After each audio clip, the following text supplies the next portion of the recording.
Democratic socialism. It's not the same as socialism because it's democratic, right? Or something, right? People are buying that. People buy that now, right? Apparently. As though adding the word democratic in front of a word changes what it means. Just because we toss something to a vote doesn't change what that something is, nor does it alter whether that something is inherently good or bad. Couple of examples, because I know you'll ask. Hamas was democratically elected as the government in Gaza, despite the fact that the destruction of not only Israel, but the eradication of all Jews is in their official charter. Robert Mugabe, or Bobby Mugabe if you prefer, was democratically elected by a loving majority in Zimbabwe. Zimbabwe, how's that working out? Venezuela? Well, Hugo Chavez, noted personal favorite and friend of Sean Penn, to whom he constantly pointed as being unfairly characterized as a dictator when in fact he was democratically elected as a socialist. Well, how'd that work out for Venezuela? Well, it's now on the brink of collapse, despite it being one of the most resource-rich nations in the entire world. Basic things like eggs, milk, flour, and toilet paper are either too expensive for the average Venezuelan or simply out of stock. Out of stock, mind you, democratically. I know. Some of you will say, well, that's not fair because really we knew all along it technically was a dictatorship. Okay, that's fair. Let's move on to example number 2. Denmark?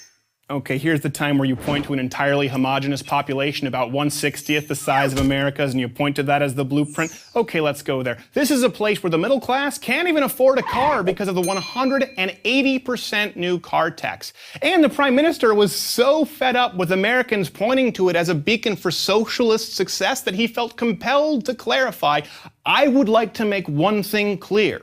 Denmark is far from a socialist planned economy. Denmark is a market economy. Sweden? I love Sweden.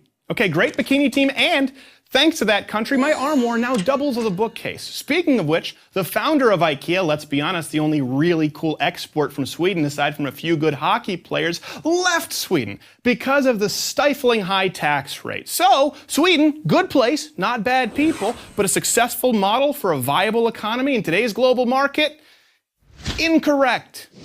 The fact is that over time, the greatest enemy of socialism is reality. The reality that human nature will invariably pull certain people toward individualism and success, and others toward laziness and collectivism. The tension between the makers and the takers always leads to socialism's inevitable collapse.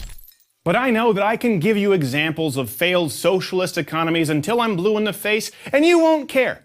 Because at least socialism is inherently more morally altruistic than the evil, greedy, capitalist warmongering seen in the West. Greed? What's more greedy than wanting to take from someone else something that you haven't earned?